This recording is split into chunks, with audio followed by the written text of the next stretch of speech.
Good evening and welcome to the Poets Cafe, the art of conversation. It is where artists comes alive. The spoken word brings forth the inner creations of hidden treasures, expressing tones of lyrics felt within the soul, a vibration that brings stories untold. This platform represents artists of all backgrounds through various forms of expression, including writers, singers, spoken word artists, and those engaged in artistic expression through painting, literature, poetry, and a journey through life mystery seeks to bring new ideas and opportunities to the mind at all levels.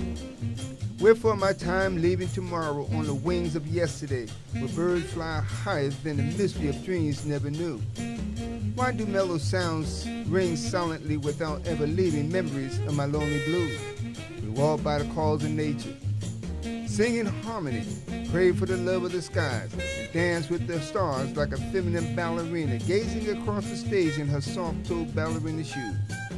Welcome to the Artists of Poetry Cafe show, Poetically Speaking, hosted by Terry Benjamin and Ronald C. McCray. As delighted as we are, we can't wait to engulf a new wave of presenting this platform to our audience. So sit back and enjoy. Don't forget to subscribe and hit the like button. Now, let's get started. Let's get started. And before we get started, just want to say that if this is Sunday, this is Poetically Speaking with yours truly, Terry Benjamin, and my brother here, Ronald C. McCray. Our engineer for this afternoon is Brother Pierre. And we also would like to welcome in our VIPs, our very important people that encourage us before we go on the air. And I just want to say what's going on, Sylvia Carter. What's going on, Mary McDonald Swindell? What's going on, James Holloway? What's going on, Yvonne Tomlinson? What's going on, Raymond DeVoe? What's going on, O'Hara Geo Petaway? What's going on, Roland A. Watson Sr.? What's going on, Leonard Tucker? What's going on, Stephen Rouse? What's going on, Isu Canty? What's going on, Janice Disrupt? What's going on, Deborah Dozier? What's going on, Janice Mitchell? What's going on, Sean Grant Anderson? What's going on, Dina Robinson? What's going on, Monty Biblifield? What's going on, Amira Shabazz? What's going on, Norman E. Bradley? And what's going on, Brother Wade Hudson? And so we begin with today's agenda. And today's agenda is Man Up.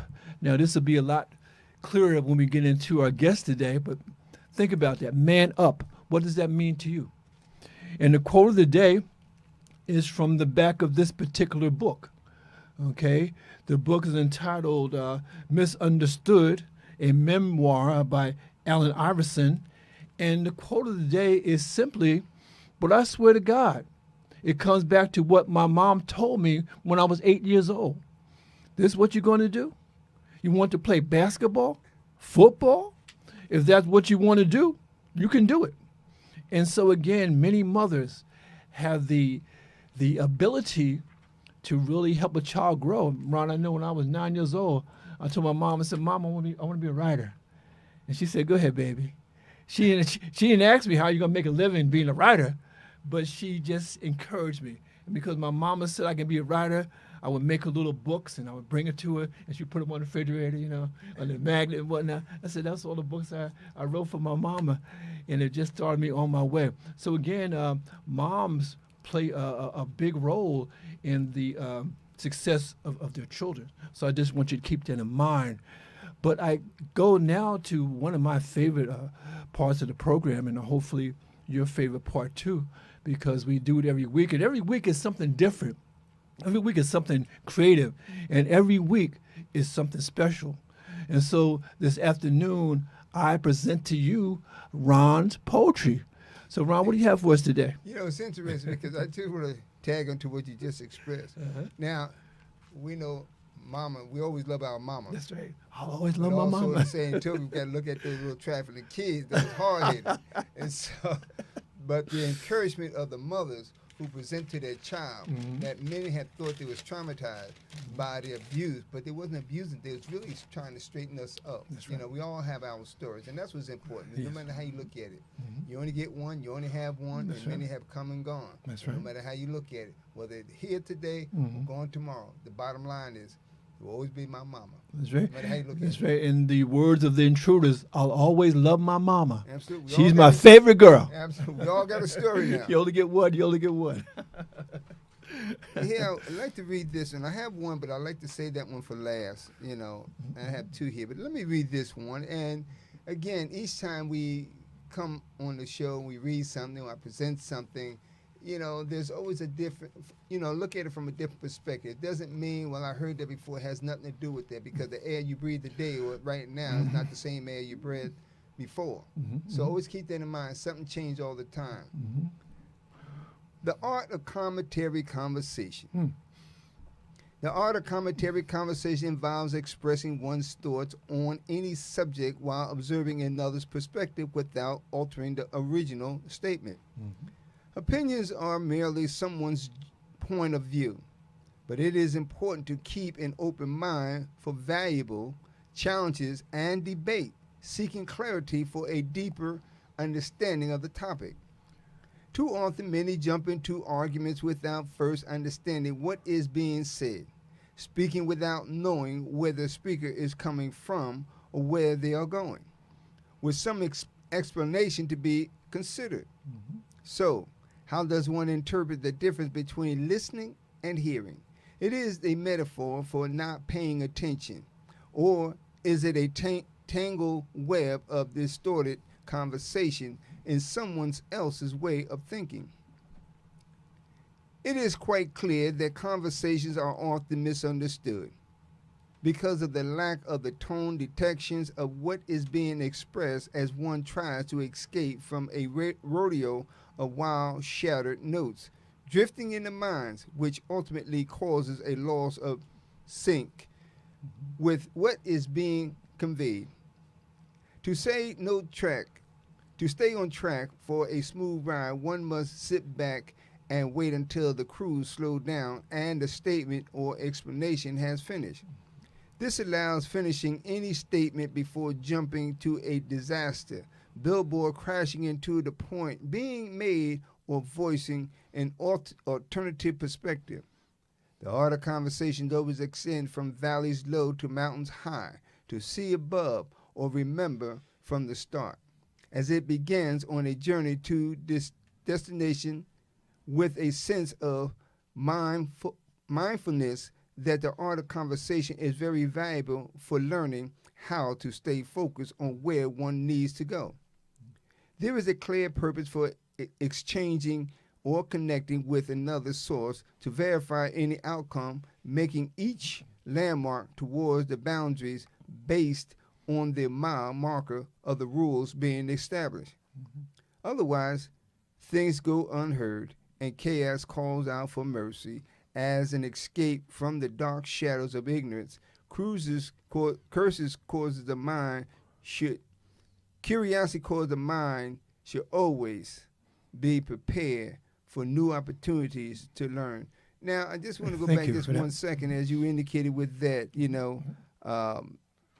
misunderstood. And that's what's important in conversation. We talk about it has nothing to do with the dialect, how you look at it, but it's about listening and learning and understanding the conversation, the art of conversation, looking at and listening from a person's perspective as opposed to jumping out in the middle of the highway without looking. And I'm quite sure all of y'all, if not most of y'all, always was told, go back to mama. Look before you cross the street. Okay, don't just jump out there. And too many do that because the basic part of conversation, the foundation, is how do we learn from listening and distinguish the difference between listening and hearing. And how do you get clarity on something if you're not paying attention to it? Because honestly, the Bible says, in all thy ways get an understanding. So again, don't be misunderstood and don't be judging to put somebody down. But if you're going to make correction, then you want to lift them up. That's beautiful. That's a good thought. And that's why, again, we go on to the program. And again, like I said, the agenda is man up. But again, we want to be understood, and that's why this book that I quoted from is called Misunderstood by Allen Iverson. Is a memoir. So we want to be understood. But the only way we can be understood is through our conversation. And that's why, we try to bring to you people who are communicators. And so at this time, we want to bring on our guest because this is a gentleman that I've known for some time, and I want you to get to know him. So who do we have here? Mr. Elijah M. Brown. How you doing, brother? I'm doing well. Okay, well. Happy Good. Sunday to you. Right.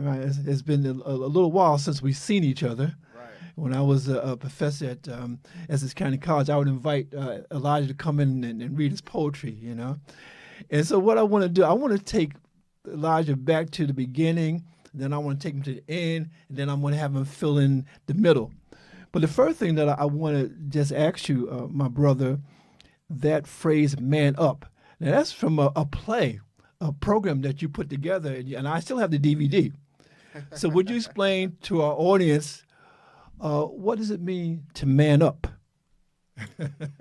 If you remember. Yeah, man up to play. Well, what does it mean to man up?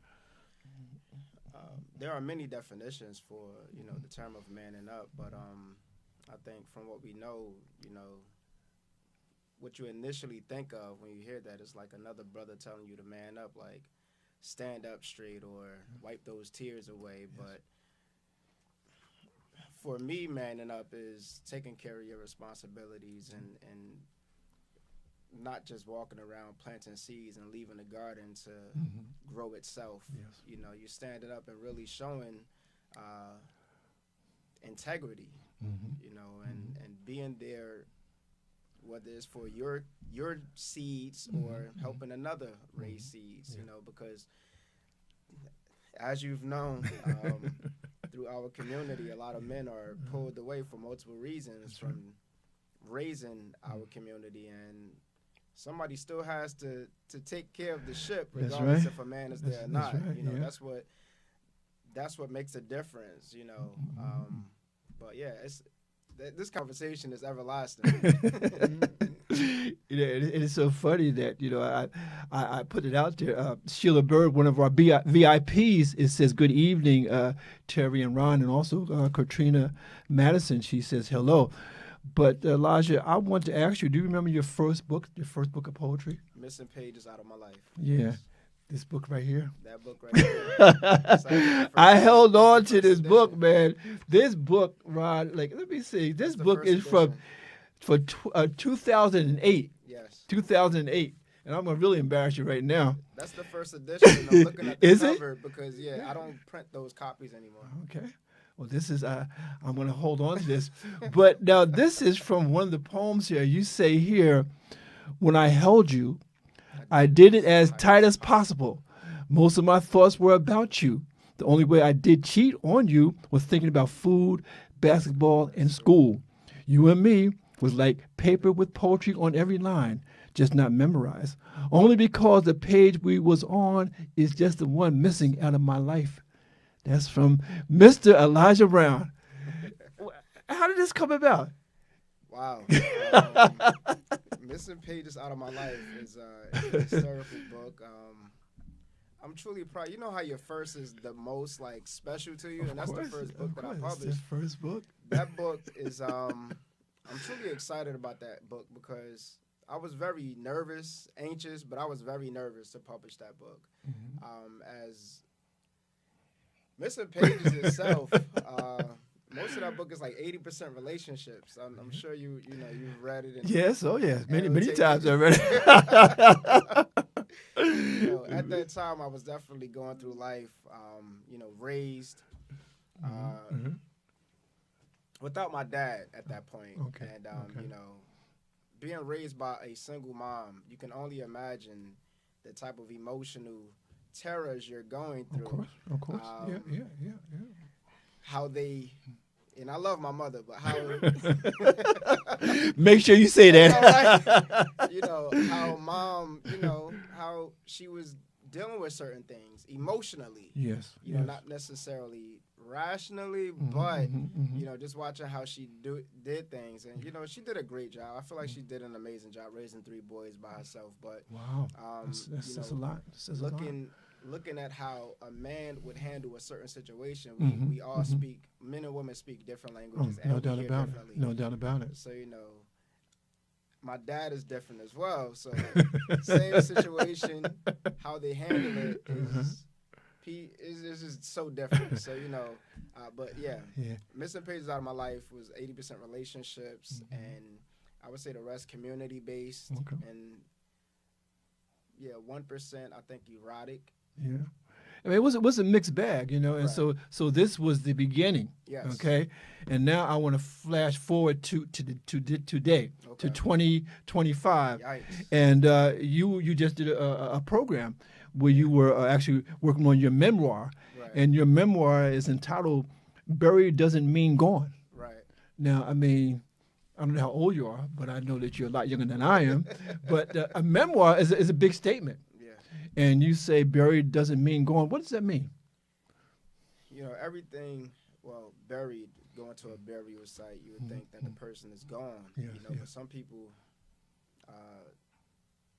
are buried while they're here. Ooh, that's deep. That's deep, brother. What you're saying. You know, buried doesn't mean gone. And in this specific memoir that I'm writing, it's about my grandmother, my maternal grandmother, and even though she has been buried, she's not gone at all. You know, a part of her lives within my mother, and you know, I actually do have some of that I can share on a live too. But I'm truly in awe with this book, and I'm so grateful to have gone back to school to actually finish my bachelor's, because had that time not happened, this book would not be almost done as well. That's amazing. Yeah. So shout out to my professor, Dr. Junta from NJCU. Man, the English department is amazing. I can say that. I've been impacted. Last year was a struggle, but a blessing at the same time. You know, I've gone through so many different things last year, and without school, I don't think I would have made it. Now, like I said, we got from the beginning, we got from the end. Now I want to go into the middle.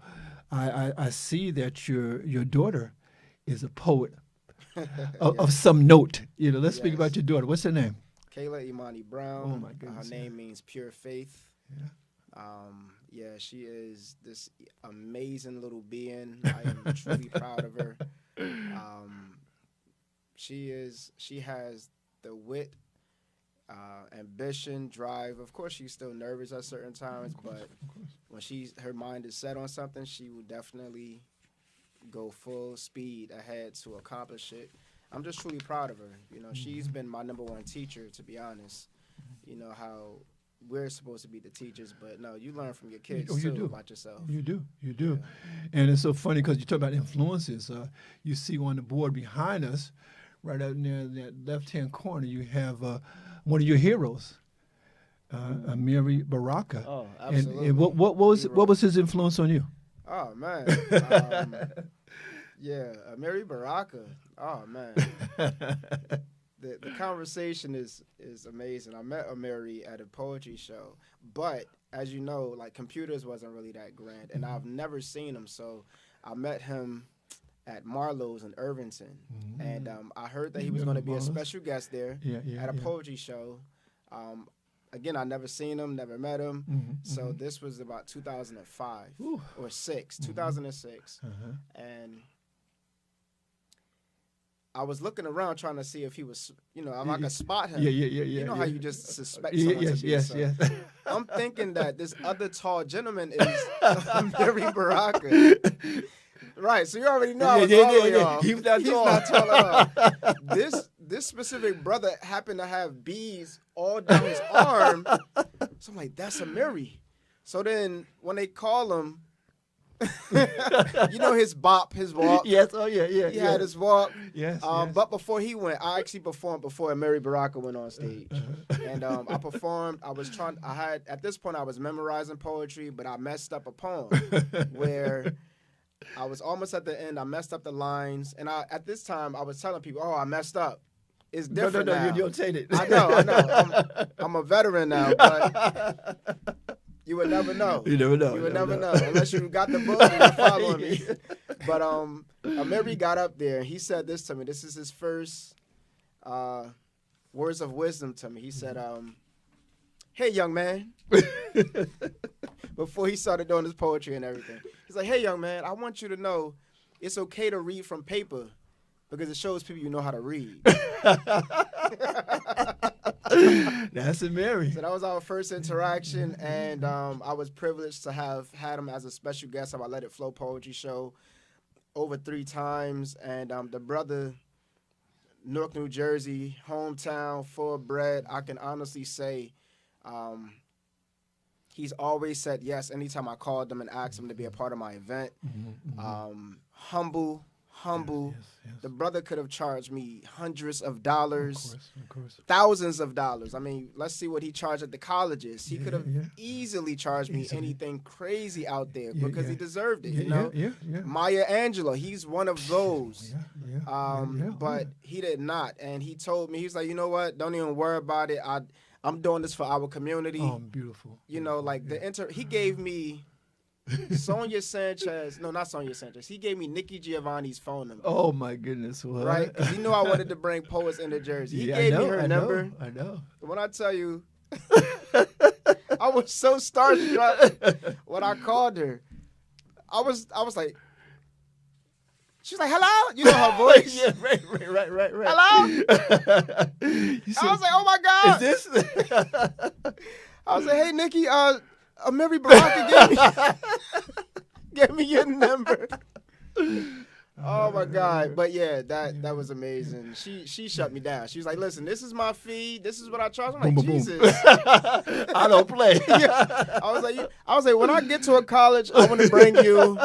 You know, obviously that never happened because of my budget, but understanding how the poetry community is, you know, it's important to know where we come from, how far we've came. That's right. And hosting events. I've been hosting over 20 years of shows as well. Beautiful. You know, and grateful to, you know, be a part of something so needed for the community, but helpful for our youth, you know. Yeah. They need to see it. And before I bring them around, I just want to just go back and Let It Flow. What was that? What is that about? Oh, right. So Let It Flow Poetry, and then there's Let It Flow Publishing. But Let It Flow Poetry Show is a series that I started in 2005. Okay. Now, that was inspired by another mentor of mine. So I was really driven to go into a lot of shows, just hosting, performing. I wasn't hosting in 2002, up until 2005.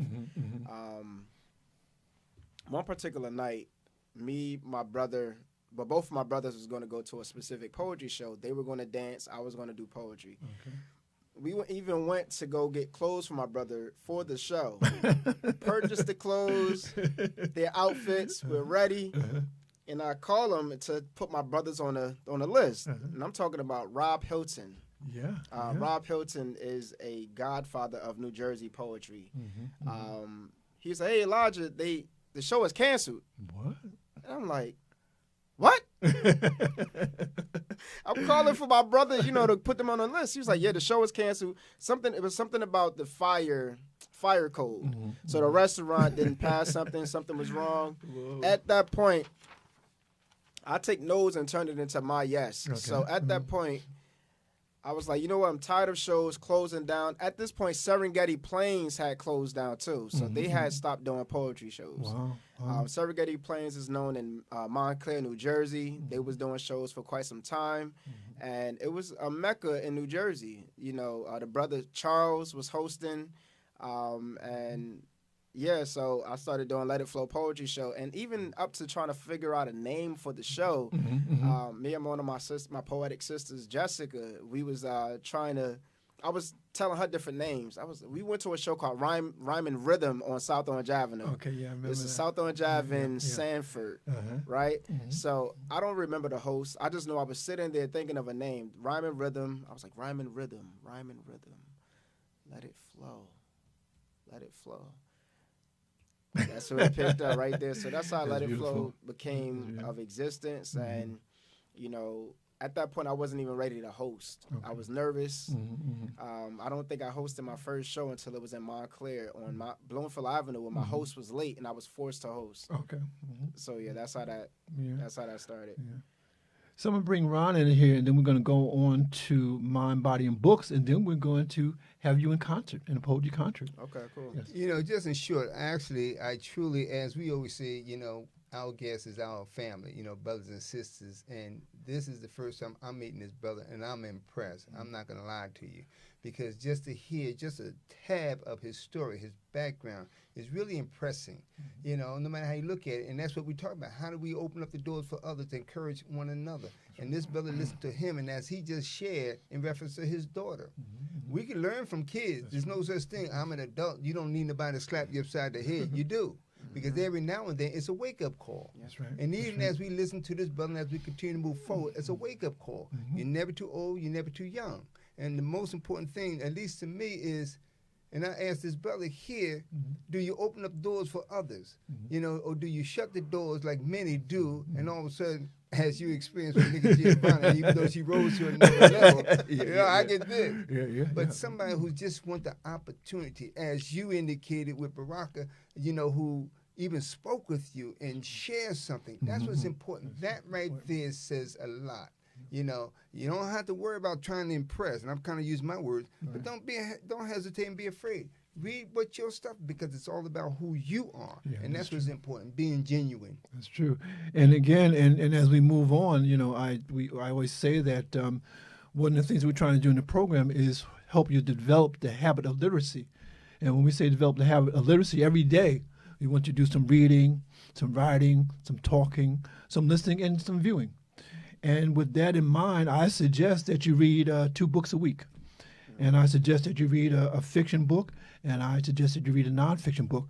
My fiction book this week is Friends and Lovers, and this is by Eric Jerome Dickey. Now, this was actually published in 1997. Just recently, there was a streaming program, a 2-part program called Friends and Lovers.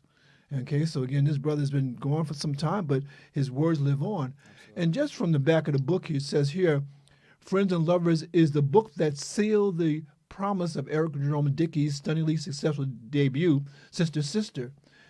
Hailed as one of the most intuitive and hilarious voices in African-American fiction, Dickey is now a New York Times best-selling author whose wonderfully enthusiastic and devoted fans have made every one of his books #1 Blackboard bestseller. And he is no longer with us, but again, obviously his word lives on. So again, Friends and Lovers, Eric Jerome Dickey. And my second book is a nonfiction book. And this is from one of our most beloved actresses, Denise Nicholas, and it's called Finding Home, a memoir. And of course, if you don't know, she was briefly married to Bill Withers. And of course, I had to go through the book to find that passage, because I want to read what happened to her and Bill Withers and why they eventually divorced. And so that's in the book, as well as other things as well. Also understand that this is nonfiction, but Denise Nichols also is a fiction author, and she has a book called Freshwater Road, which was published before this particular book. So I just wanted to offer that to you to sort of keep you updated. But now we have a very special part of our program, and we call this Food for Thought. But in this case, we call it not only food for thought, but we call it poetry in concert. So you have some background on this young man, but now I want you to get into the heart and soul of this young man through his poetry. And so this particular part of the program is called Poetry in Concert, featuring Elijah M. Brown. Be lacking. A lot of the poems I'm going to be sharing is actually some of the things I wrote from last year while I was in school. And I don't want to waste too much time talking because I talk a lot. Everyone wants to be black until the music stops, when the lights come on, when those who be black can be guilty and never given a chance to be shown that they're innocent. How many more shirts must be worn to reminisce the unalived? We be lacking the rules, so we be ignorant. We be disadvantaged. Living in a desolate place we never seen as home, thinking no one truly cares about who we are or how we are. From high-priced taxes on houses and cars, you'll rap our lyrics, but you don't want to wear our skin. Don't want to wear this pain. Y'all be lacking, hiding the facts, and we are charged when we exit our mother's wombs. Gavel slammed, lives condemned. Yo, that's hip-hop. When you can make a song out of turbulence, rhyming to beats and tunes that be unorthodox, we just know how to deviate life struggles. Giving this and making that. Never been a fan of sheets with holes in them. Halloween and mass takes me black to the 40s. In the woods, where trees prove the power of gravity. When necks and ropes sing hymns. Did you know blacks are the most hated kind? Looking with closed eyes, acting like nothing is happening. This ain't nothing new, no. This ain't nothing new, though. These stories are only relative when a relative is on the news, yo. And poor black folks catch these blues. We are only a form of art. But when the music stops and the paint dries, y'all want no parts of the culture because y'all don't want to be black when those lights come on and the cops are following you.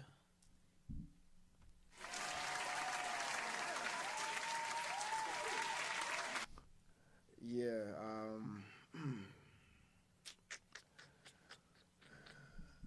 this poem is actually in my memoir. It's called Hatred Never Buried. The smell of rain fills my head when I think of my earliest moments outside in the country. Grass-filled, cloudy days and ill intentions. I recall moments with relatives of whom I don't share kin with today. When the nests move from one branch to another, birds typically die because finding their siblings become more difficult to survive. And my grandmother has had stillborn babies too often where we are now lost children with no sense of direction. Smells of blood from this day bruise me because you had me and my cousin fighting. For what?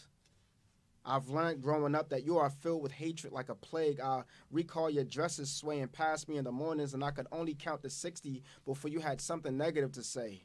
If a recognizable number call comes from a genius because someone is laid to rest and I automatically think of you. I can't recall you ever having a great day. I regret not asking you questions when you were alive. If you are still here, I'd ask, who did you wrong to want to spread so much animosity? Why did you lie on me to my mother and why did you hate me so much? I can only think of your upbringing. Who wronged you? You have tormented your children so deeply that it has trickled down to your children's children, and I despise you for it. Forcing everyone to fight each other rather than fight together, you are not built to be a mother. I'm grateful for life, however, you should have been imprisoned for attempting homicide. You taught us to die alone. Is it because you felt that way? Dead? Alone?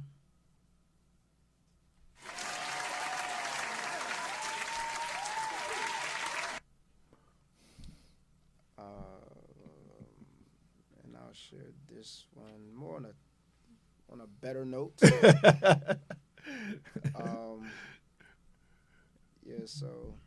I was writing last year. This is how many more can I do? You got about 10 minutes. Oh, yeah. Okay, You stretch out a little bit, right? All right. This one is dedicated to my cousin who has been in prison since 2008. Oh, wow. It's called Perfect Paper. And me and my cousin grew up like brothers. And I'd like to know if perfect papers are ever written.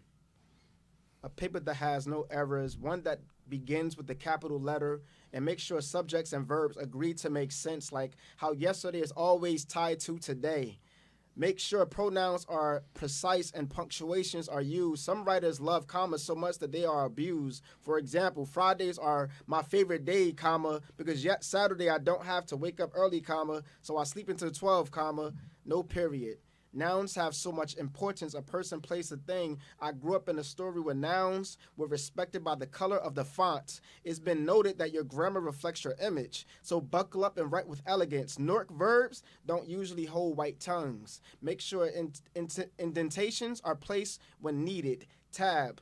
Normally, Paragraphs and essays begin with questions or sentences. My cousin grew up around in fragments, and right now he's living a run-on sentence. The trees around him weren't the kind you write about in fairy tales, whether he was writing on paper bags or glass. I guess you could say we've been writing different stories, but at the same time. Instead of being saved, he got sentenced. I got exclamation marks. Since I'm a writer, I like to get closer to my characters, possibly get a scope of the purpose and connect this to his life. I've learned that we are all letters waiting to be paged. Some letters are waiting to be saved. I've been writing my own story, but someone has been rewriting it without my permission. My cousin never got to choose his story. Some characters are their own antagonists, sabotaging their journeys. If you are connected to my cousin Jihad, let him know that I love him.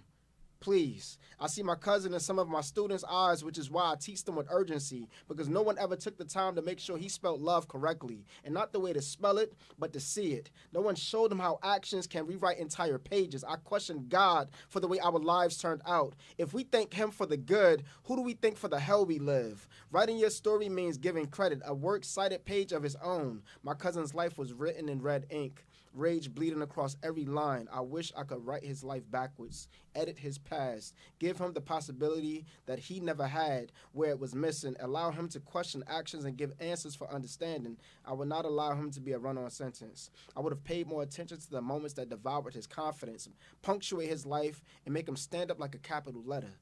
Perfect papers do exist, and so does his life. I always seen more than just being his cousin. That was my brother. Your perfect paper awaits your John Hancock. Write until you feel your voice is one speaking on the page. And I know periods normally mean the end has come, and that's where our relationship made a U-turn. Semicolon. His mother moved from my mother, and I could no longer be his upside-down lowercase I, an exclamation mark. We grew up playing school. Him being a student, and of course I was a teacher. I practiced positive reinforcement because I know he didn't get it once he left me. Remember this, cousin. You are great, and I looked up to you, your fashion, your style. Now I look forward to reading your story one day, proving that every paper written is perfect when you breathe your life on the page. Outstanding. Thank you. Continue, my brother. You're on a roll now. Oh, man. All right, so this, I would say I think this would be the last one. In college, in one of my writing workshop classes, this poem was, I guess, like my signature of the book for that class. And that book, it was called Fragments of Me. And this kind of explains it. We wrote this together. Sometimes you may see me perform a poem. I wrote it, but I only lived in those moments momentarily. It's like another person sat inside of me. Sorry to tell you, I'm not on every page, but I experienced the heartache, the disappointment. It's like I watched every incident first person. I was the individual with scathed knees, grateful to have made it. I learned pain isn't racist. It spreads across ethnicities with no boundaries. Hatred is another demonic jewel. First came from an infected individual. Direct contact, passed down lineages. Germs aren't the only dangerous components that has killed people. It crippled dreams. Vaccinations and scared tactics. 4C, 9/11 lynchings still happening. A hated culture. Dating pool full of vultures on all sides. Man, woman, they, them. Respect us all. Loss of love is impeding, and our nation united is receding. I've written poems with guidance. Like I had the opportunity to experience the personalization.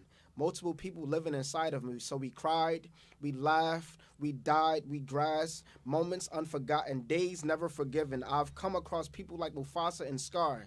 You can act like nothing affects you for so long. I am so blessed to sit with the gift to carry stories of those who can't express it. I am honored and blessed to get up and do this. My grandfather asked me several times to rock the mic as a pastor, and I get the calling, but my answer was no. And it's still no right now. Grandpa, my answer hasn't changed. I just hope to employ and inspire the world to accept God. Judge not but thyself. Give what you can when you can. Know our meds rest in our food, so spend wisely now or pay it in the hospital. If you know, share it.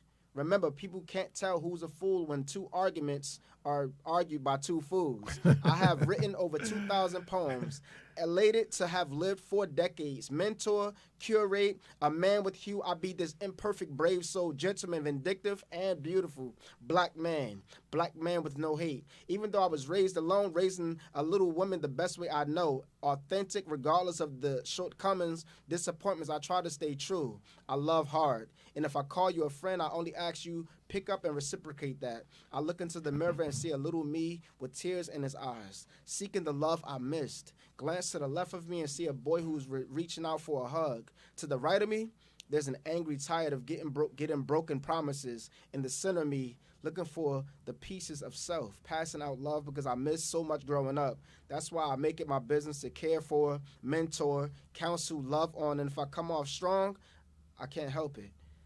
I'm genuinely devoted to give what's missing. Can't erase the past, but you can write a better future. So let's sit down and write a peaceful one together. Ladies and gentlemen, Elijah Brown.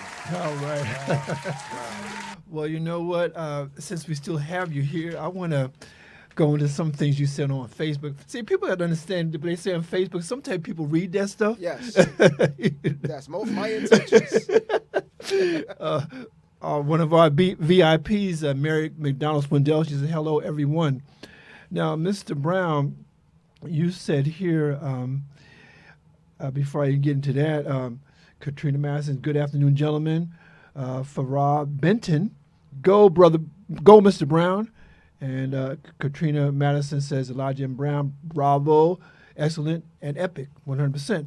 But you, my friend, said, and I want you to explain yourself here. Okay. You say here, stay focused. It's okay if the journey takes a little longer. Move forward with peace, patience, and mindfulness. I want you to break that down for us. Can you repeat that one more time? Yeah, I know I wrote it. Yeah. Okay, I'll repeat it again. You say, stay focused. Yes. It's okay if the journey takes a little longer. Yeah. Move forward with peace, patience, and mindfulness. Yeah, that's actually that was for me. Yeah, I know. A lot of my posts are for me, and I just happen to just share my journals with the world. All right, so I started college in 2003. It took me 10 years to get my associates, and that was because I stopped going to class. I stopped going to school to pursue my poetic lifestyle, whether I was hosting, performing. Once my little one was coming in existence, I was like, oh, time to buckle up. I got to do something. I got to man up. Absolutely. So, Kayla Brown, she's the reason I actually, I feel like every turn has come as far as making sure that I made another accomplishment, my go-to. But that specific quote, it doesn't matter how long it takes you, as long as that goal is in your mind. That's why I tell my daughter, make goals for yourself. What goal are you making this week? Small goals equal great satisfaction. So you make a goal this week, you make a goal for 2 months, you make a goal for a year. Those goals will eventually happen. Yeah, you just have to see it. My mom always asks, like, when I had finished with my associates and I had started NJCU in 2013. Like, I started my bachelor's, Wow. right. So I started that degree in 2013. My daughter was not even 1 yet. And if you seen the post, that I put up the year. Oh my God, she was in a car seat. Yeah. But I already knew I was going to finish. Some speed bumps happen, and that's why I talk about, it may take time. Finish the goal. Finish what you started. And I hate starting something and I don't finish. Now, in terms of your degree, did you finish your degree? Yes. Okay. I'm going to have one more class, actually. Okay. That's just, I have one class, but I'm done. Okay. I'm done December. I'll be graduated, 2025 grad. But I'll be walking in 2026. Now, what are you going to do with that degree? What is in the future? All right, so I plan to go to law school. Oh, look at you. I plan to go to Rutgers Law. I'll be taking the LSAT around May. Oh, wow, okay. Yeah.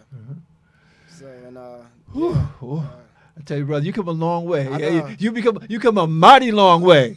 Because I Right. remember you from Essex County College, man. And again, I'm encouraged that you're still doing what thank you've been doing. And I know with the poetry, and I can attest to that because I still write. My brother here still Right. writes and whatnot. It's something, and people make me laugh when they say, "Are you still writing? Right. Am I still breathing? Am I still black?"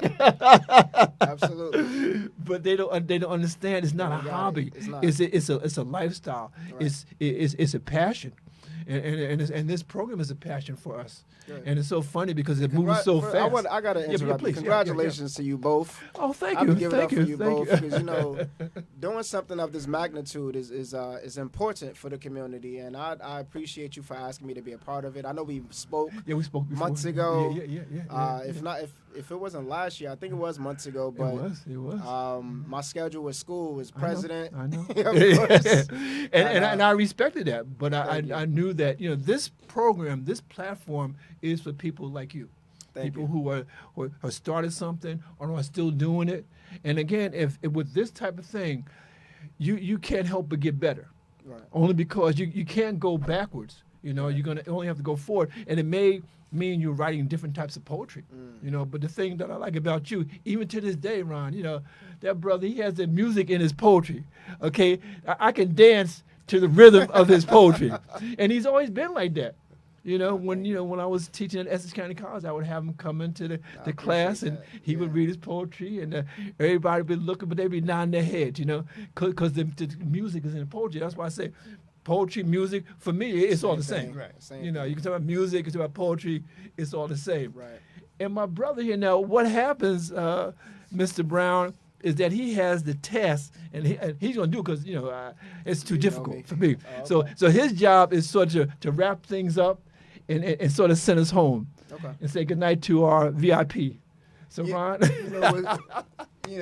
I'm truly in awe. I mean, I'm impressed because, again, It's impressive. there's nothing greater than not only meeting somebody along the way or listening to their journey or their story, regardless of what's happening.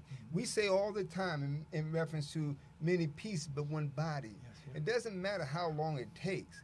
As long as you're still breathing, you have every opportunity to get up, rise up, to move forward, to do something, encourage somebody to be encouraged. There's no such thing. Woe is me. Woe is me got a lot of company. Woe is me is doing great. But what about you? That's right. You see, and that's what's important. And again, I listened to this brother, express various things. And each one of I took a piece from everything he expressed that ties into what we write about, what I write about, and you build on that because, again, everybody has their own story. And everybody can relate to something somebody is saying. Poetry is about unfolding somebody's story, history, life, all around, no matter how you look at it. It doesn't matter what you've been through, where you came from. But I have a journal that I put together. And a friend of mine, you always hear, had it not been for, where would you be? Where would you be had it not been for? So it doesn't matter. There's a beginning, right now is a present, and soon there will be an end.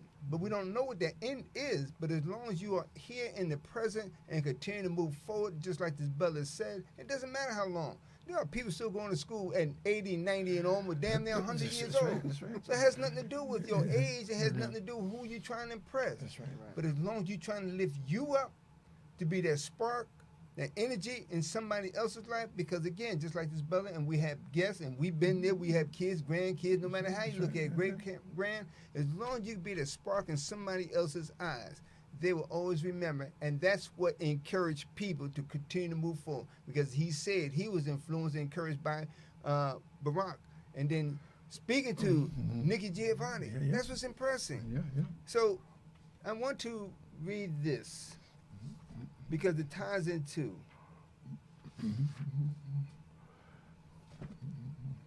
the title of this is Finding That Place. Finding that place, the plane, the stand I stand on. Lost in another world, hope greets my mindset. Misery without feeling entirely alone.